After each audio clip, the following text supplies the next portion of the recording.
안녕하세요. 굿모닝 화천뉴스 이경미입니다. 어느덧 6월입니다. 6월 첫째 주 굿모닝 화천뉴스 시작합니다. 화천 지역에서 코로나19 백신 접종 주민들에 대한 사회적 거리두기 제한이 완화됩니다. 화천군은 중수본의 사회적 거리두기 조정에 따른 행정명령에 따라 1차 접종 후 14일 경과한 주민, 예방접종을 모두 완료한 주민은 직계가족 모임 8인 인원 제한에서 제외된다고 밝혔습니다. 그러나 화천군은 5인 이상 사적 모임 금지, 종교시설 인원 제한과 다중이용시설 마스크 착용 의무, 유흥시설 면적당 인원 제한 등 기타 사회적 거리두기 수칙은 유지하기로 했습니다. 한편 화천군은 오는 6월 4일, 7일, 8일, 사흘에 걸쳐 75세 이상 화이자 백신 1차 미접종자에 대한 접종을 다시 시작합니다. 접종 주민에 대한 사회적 거리두기가 완화됐다곤 하지만 기존에 유지되고 있는 것들 있으니까요. 꼭 참고하시기 바랍니다. 접경지 화천군의 주거 지역을 위주로 LPG 배관망 설치가 진행되고 있습니다.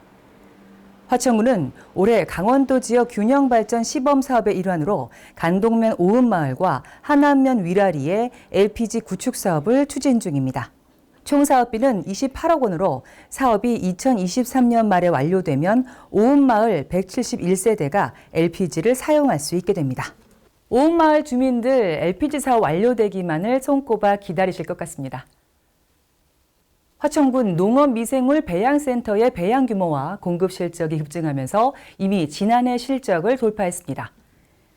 화천군에 따르면 영농 준비가 시작된 지난 3월부터 현재까지 3개월 동안 미생물 약 25톤을 배양해 농가 201곳에 공급했습니다. 이는 지난해 9월 문을 연 배양센터가 연말까지 4개월간 미생물 20.7톤을 배양해 농가 148곳에 공급한 실적을 훌쩍 뛰어넘은 수준입니다.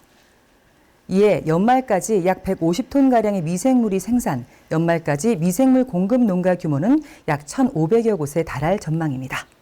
미생물의 공급 실적이 벌써 작년을 뛰어넘었다고 하니까 얼마나 열심히 활동을 했는지 알 것 같습니다.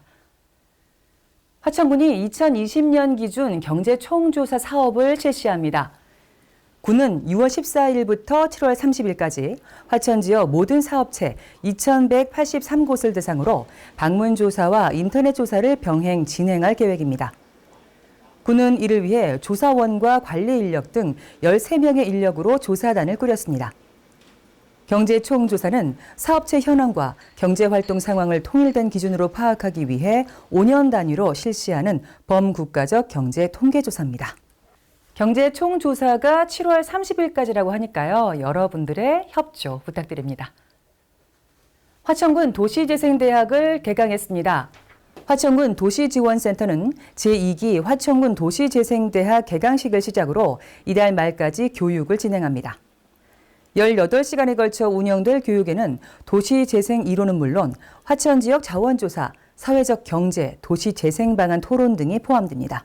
군도시지원센터가 진행 중인 화천읍 중리 도시재생 사업에 실질적으로 기여하기 위해 구체적 사례 중심의 실증적 교육에 초점이 맞춰져 있습니다. 화천 거래리 하천변 사랑나무 일대 3만여 제곱미터가 대규모 생태경관 숲으로 조성됩니다. 화천군은 용화산 아랫말 생태경관숲 조성사업 계획을 세우고 사랑나무 주변의 유휴 공간에 야외활동 지원과 휴식을 위한 생태경관숲을 조성해 사계절 관광 활성화를 유도하기로 했습니다. 군은 이를 위해 국비와 군비 등 15억 3천여만 원을 들여 용화산 아랫말 생태마을 조성 사업을 벌입니다. 사랑나무 주변 4,600제곱미터에는 사계 페랭이, 꽃무릇을 비롯한 다년생 초화류를 심기로 했습니다. 또한 원형광장 주변에는 해바라기 7만 그루를 심어 이색적인 풍경을 선보입니다. 생태경관숲 소식을 마지막으로 전해드렸는데요. 모든 것들이 잘 이루어지고 나면 화천이 꽃동산이 되지 않을까 기대가 됩니다. 저는 다음 주에 다시 오겠습니다. 고맙습니다.